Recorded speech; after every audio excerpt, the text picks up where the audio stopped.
noslēpums, ka gan Latvijā, gan pasaulē bērnu lasīšana iet mazumā. Sākas tā dēvētā otrā analfabētisma paudze, kad cilvēks it kā lasīt prot, bet viņš nelasa, un tas jau sākas agrā bērnībā, jo ir tik daudz to citu audiovizuālo kārdinājumu, ir videospēles, un ir datorspēles, un ir televīzijas programmas, un multfilmas, un daudz bērni tiešām aiziet uz skolu tikko prasdam lasīt, un kas ir vēl sliktāk, viņi negrib lasīt. Viņiem nav tās vēlēšanās, kas bija mums arī, ka pasaka un jauna grāmata, tā ir lieliska dāvana. Šobrīd daudz bērnu arī pašai ir nācies saskarties, ka grāmatu viņi neuzskata par labu dāvanu. Viņiem liekas, ka tas ir kaut kāds gan izvēl apvainojums. Manuprāt, jaunieši piesaistīt ar piespiešanu nekādā ziņā nevar. Es pat nezinu, vai no bērnības man kaut kā... Man prasās lasīt. Jā, katram no mūsu 5 bērniem mēs vienmēr vakarā esam lasījuši kaut ko priekšā. Tā ir tāda jau vairāk kā 20 gadu tradīcija jau, un tā cerība vienmēr ir tāda, ka bērni no tā, ka tu lasi viņiem priekšā šos stāstus, ka viņi vēlāk iedvesmosies un arī paši vairāk lasīs. Ja man vajadzētu bērnam iemācīt to lasīt, es mēģinātu viņu apburt. Es viņu mēģinātu izstāstīt. Viens no racionālajiem argumentiem būtu sekojoši ir tāds, ka aizvien vairāk un spēcīgāk iet vaļā dažādi sociālie tīkli, ir blogošanas, ir visādi. Un grāmatas ir vienīgā vieta, kur tu vari apgūt labu vārdu krājumu, izteiksmes formu, redzējumu plašāk. Mans dēls tieši tādēļ ļoti sāk lasīt grāmatas, ka viņš saprata, ka tur ir tas vārdu krājums, izteiksmes formā. Un tā viņš bagātina sev. Līdz ar to viņš varēja vienaudžu vidū izcelties ar to. Bērnu žūrī tas ir labs ceļš pareizā virzienā.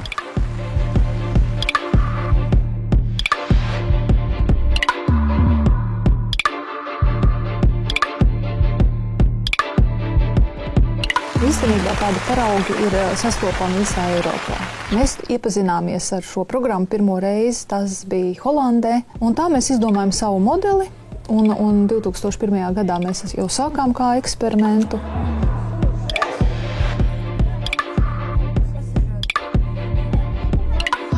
Man patīk, jo tāpēc, kad es pirmajā reizē iegāju bibliotēkā un es ieraudzīju ļoti interesantu grāmatu, un es viņai ieskatījos, un tur bija ļoti skaists bildes, un es domāju, ka es varētu to grāmatu paņemt, un es tā arī viņu paņēmu. Un tad es citas reizes tā arī ņēmu no tās bija tieši tās pašas bibliotēkas grāmatas.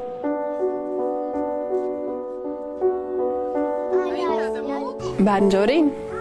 Tā ir iespēja visai mūsu ģimenei iesaistīties grāmatu lasīšanā.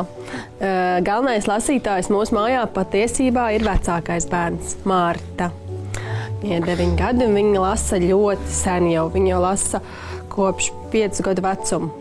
Un tad tā arī bija pirmā reize, kad mēs aizgājām uz biblioteku.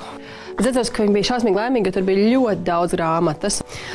Savukārt ritiņu mēs iesaistījām, ritiņu nāca līdzi Martai lasīt. Es lasu ar brāli vienā gultā. Ja brālis neman klasīt, man viņam jālas priekšā. Man tas patīk, jo dēls uzreiz aizmiegas, uzreiz var iet gulēt klusumā.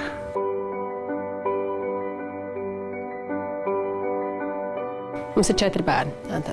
Ritiņi nāca līdzi Martai lasīt. Mēs ritiņai tā kā lasījām priekšā tās grāmatiņas. Es atceros, kad Marta iestājās bērnu žūrijā, tad ritiņai arī ļoti vajadzēja, jo tur deva arī košļinītes. Un tad mēs lasījām ritiņai priekšā tās bērnu žūrijas grāmatiņas, lai ritiņai arī var atstāstīt un dabūt košļinīti. Tā, un savukārt brālis Dāvis, viņš vienkārši tur nāca līdz, jo tur bija zvilcientiņi tajā bibliotekā.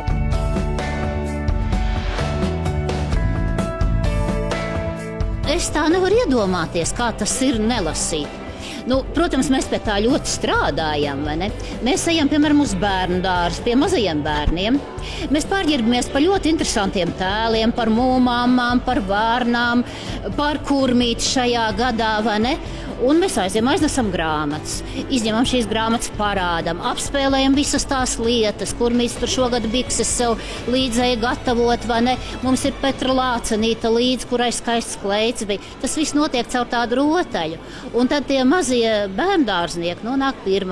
klasē. Un viņi jau zina, ka biblioteka ir tā vieta, kur ir skaisti, interesanti, kur ir vienkārši vienreizais grāmatas, kur ir jānāk šurp un viss tas jādara, jo citādi jau nevar.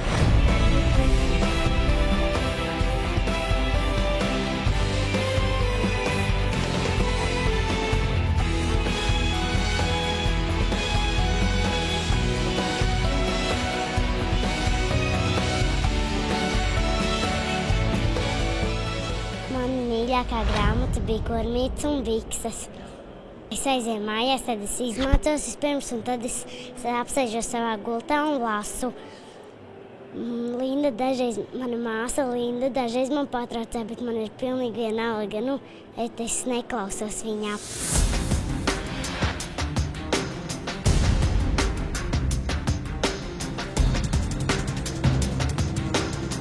Ņemot vērā to, ka Nacionālā biblioteka ir viena no ļoti, ļoti retajām nacionālajām bibliotekām, kur nodarbojas ar bērnu literatūru, bērnu grāmatniecību, ar bērnu lasīšanu, tad šādu procesu veicināšana un stimulēšana ar šādas žūrijas formā, kurā tiek iesaistīti faktiski visi Latvijas un arī vairs ne tikai Latvijas, bet arī ārpus Latvijas dzīvojoši bērni,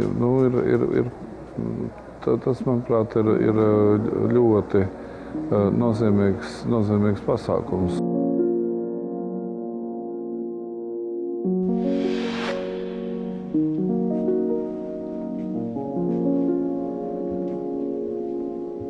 Ja mēs salīdzinām tagad ar to pašu kaimiņu valsti, teiksim, Nīderlandē, Beļģijā arī ir žūrija, Zviedrijā ir žūrija. Beļģi lepojas ar saviem 7000 bērnu katru gadu. Beļģija ir daudz ciešāk un biežāk apdzīvot nekā Latvija, un Latvijā ir šie, 2 miljoni iedzīvotāji. Un mums ir 17 000 bērnu.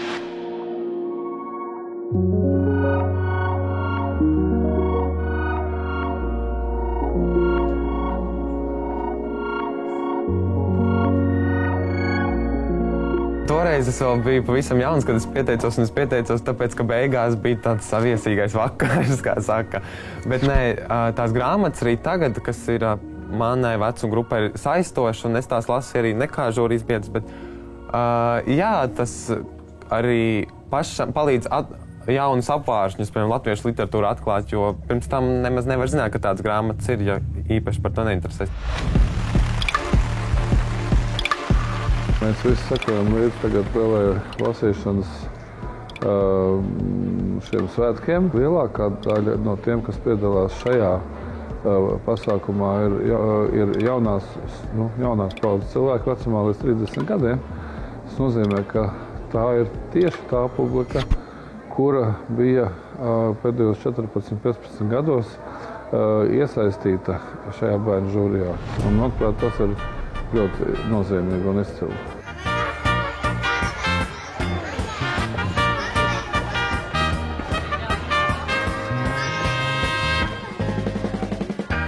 Cik grāmatas ir lidotas, izlasīt?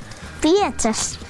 Kas tas ir 5 grāmatas? Šitās cik mums jau te ir 6 grāmatas, mēs izlasījām nepilnu pusgadu laikā. Piekrīt? Jā. Tas ir saturs, māsa. Man patika tur, kur bija tas zāgulis, bet kur bija tas zāgulis? Kurā grāmatā tas bija? Panamā. Un tur bija tāda tīģeri, kur tas zāgulis vēl tu pa vidu? Pagaidi, tur bija zāgulis. Ko tas zāgulis darīja?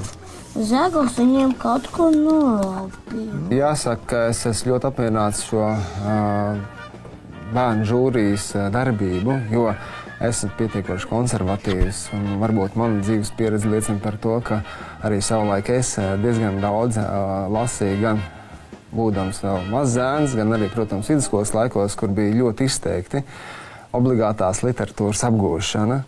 Līdz ar to es uzskatu, ka bērniem obligāti ir jālasa kaut vai no vienas puses viens faktors. Tas zinātniskais aspekts, ka bērns apgūst vārdu krājumu, viņš apgūst radošo iztēli, fantāziju. Bērnu žūrijā iekļautās grāmatas ir pietiekoši pilgtas ne tikai no izskata viedokļa, bet arī no satura. Dēļ kā bērniem visi šie manis iepriekš minētie aspekti tiktu, tā teikt, iemācīti, ja viņiem šī pieredze ļoti lieti noderētu.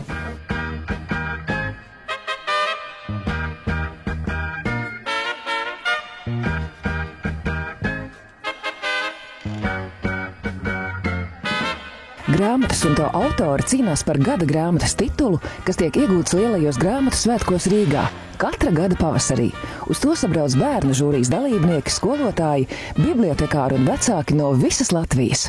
Un tad mēs visi tā kā sanākam kopā un skaisti sākam visu šo procesu. Slēdzam līgumus, sadalamies pa vecuma grupām, lasam šīs grāmatas, novērtējam, rakstam lasīšanas dienas grāmatas, rīkojam pasākumus, tiekamies arī ar kaimiņu pagasta žūrijām. Vasarā jau mums 2. gadu ir lielie šie svētki.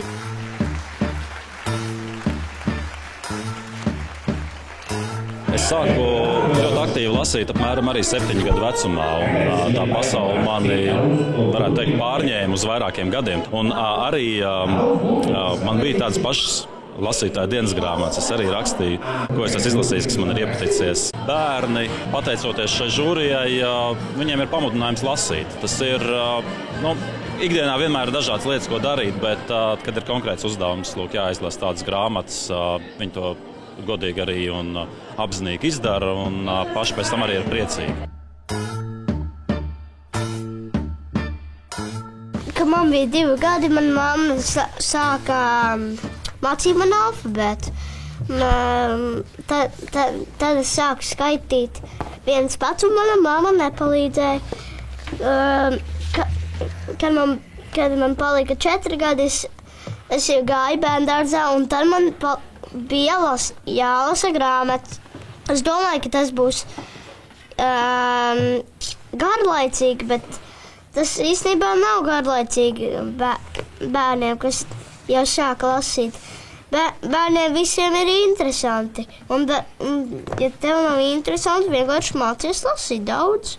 Bet ja tu sēdi pie datora visu laiku, un visu laiku sēdi pie datora, un pēkšņi sagribās grāmatu lasīt, tu to nevar izdarīt, jo tu visu laiku esi jau sēdies pie datora, un tev visu laiku tikai ir galvā dators. Svarīgi ir, ka tās grāmatas nonāk līdz bērnam tajā brīdī, kad viņš grib lasīt. Un tur nav iespējams gaidīt. To vajag tūlīt un šobrīd, ja viņš saka, jā, man ir interese, un principā bērniem ir interese par lasīšanu. Es paņemu vietējā bibliotekā grāmatas, un man vairāk iznāk arī lasīt mājās. Tas ir pa brīvdienām, piekdienās, sestdienās un svētdienās, kad esam izdarījis darbus. Man mājās ir jāpabaro viss, tas citreiz ziemā jāšurē sniegs, vasarā man jāpalīdz tētim nolasīt zemenes, jārok kartupeļi un pašai darbs tirgu, cēs tirgu es strādāju. Un tad, kad man iznāk, es vairāk vakaros lasu grāmatas. Mūsu klasē ļoti maz lasa skolēni grāmatas. Un es arī teiktu, pēdējā laikā man sanāk reti lasīt, jo nav laika. Es parasti lasu pēc treniņiem, tas ir vēlu vakarā. Es eju vieglatlētikas treniņā, un man vēl skolā ir vēstures pulciņš un turisma pulciņš. Un tad man sanāk lasīt parasti ap kādiem 8, kad es izmācos. Es iekārtojos pret sienu, uzlieku spilvenu un lasu. Kad lasu, es sākumā izlasu lapu un pēc tam skatos bildes. Un es nekad neesmu šķirstījusi lapas uz priekšu, kad lasu. Es eju uz bērnu žūriju, jo tur nav jāpērk grāmatas un var vienkārši paņemt. Projekts Sirsniņa prasa, lai bērniņš lasa, ļoti, ļoti palīdzēja šajā brīdī, kad mums nebija iespējas nopirkt visas bērnu žūrijas grāmatiņas. Un bērniem deva iespēju piedalīties bērnu žūrijā un lasīt un vērtēt.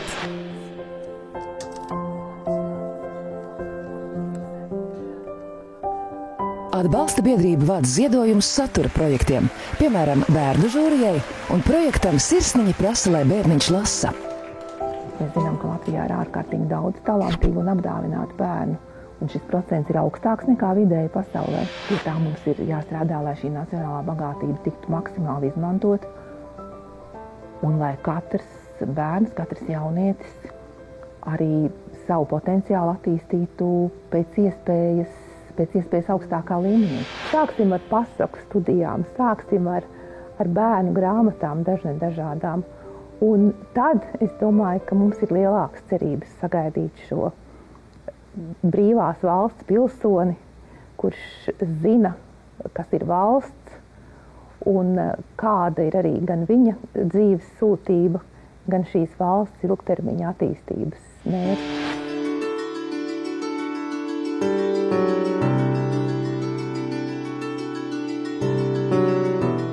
Programma palīdz tām grāmatām nokļūt līdz bērniem, līdz vismazākai pagasta bibliotekai, kurā varbūt trūkst līdzekļu, varbūt arī bērni ir ļoti mazi un politiķi nolem nedot naudu varbūt bērnu grāmatu iegādē, un lai tas tā nebūtu, lai visur, kur ir bērni, būtu arī pieejams labas grāmatas.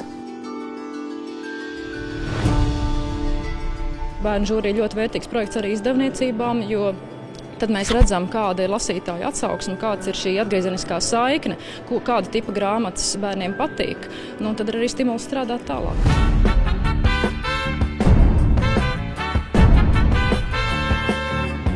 Bērnu žūrija rakstniekam īstenībā ir dzīvā maize, jo tikai tad, kad mēs redzam, ko viņi ir izdarījuši, ko viņi ir lasījuši, vērtējuši, tikai tad mēs arī jūtam, vai bija rakstīts vērts.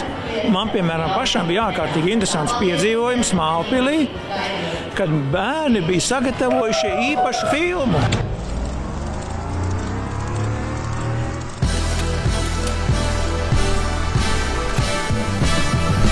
Tātad viņi bija izlasījuši grāmatu un pēc tam nolēmuši, ka viņam jātaisa savus piedzīvojumu detektīvus, apmēram 15-20 minūtes. Man tas katrā ziņā bija liels gandarījums, ka viņi tā ir mēģinājuši atkal turpināt varoņu piedzīvojumus. Es ļoti gribētu arī, lai mani vecāki sāktu lasīt bērnu žūrijā. Jauns bērnu žūrijas atzars ir vecāku žūrija, kas veicina ne tikai bērnu, bet arī pieaugušo izglītošanu, kā arī veicina lasīšanu kā kopīgu tradīciju ģimenē. Un tas ir arī, ja viņš to izlasa, es arī izlasu, un mums uzreiz ir, ko mēs varam runāt, un kā tev patīk, ja tā ir tāda vesela pasaule, ko es varu dalīt, ja, un tas ir tas, ko es arī domāju, kas man kā vecākam, kad es arī lasu ar saviem bērniem kopā grāmatas, kas mūs kaut kādā veidā uztur tajā vienā pasaules, vienā domāšana līmenī, ja, ka man ir interesanti dzirdēt, ko tas bērns domā, un kādreiz viņš pašsaka lietas, ko es pats nemaz nekad līdz tam neaizdomātos. Ja, vienkārši arī tā bērna vienkāršā gudrība kādreiz ir pārsteidzoša.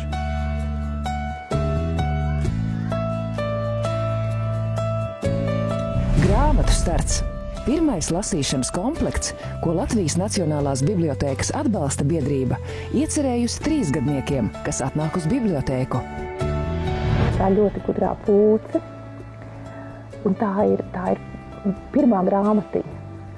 Un tā vīzija mums ir tāda, kopā ar Bērnu literatūras centru, ka katrs bērns no 3 līdz 5 gadu vecumam pirmo reizi mūžā dodas savā ekskursijā uz biblioteku, vistuvāko savai mājai. Un tad bērns iepazīstas ar šo pūci, viņš iepazīstas ar grāmatām, ar to, kur grāmatas dzīvo, ka tā ir biblioteka un ka tur šis krājums ir gandrīz neizsmeļams un neaptverams. Un tad arī vecāki var ārkārtīgi veiksmīgi uzsākt sarunu ar bērnu par grāmatu un par kopīgu lasīšanu. Un šī kopējā lasīšana, kā zināms, rituāls ģimenē var kļūt ārkārtīgi svarīgs. Un, manuprāt, arī tā saite, kur bērns nepazaudē attiecības ar vecāku arī tālākajos dzīves gados, arī tajos visriskantākajos.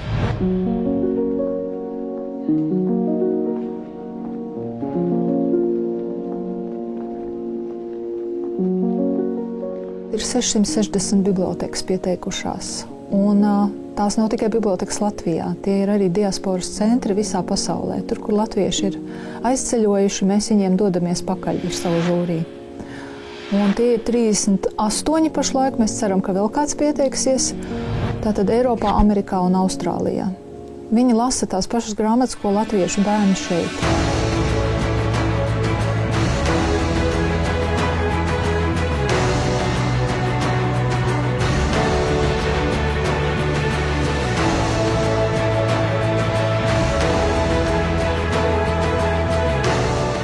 Es ieteiktu citiem lasīt bērnu žūriju, jo tas var noderēt dzīvē, var izjust sajūtas, kad tu lasi grāmatu, citas sajūtas.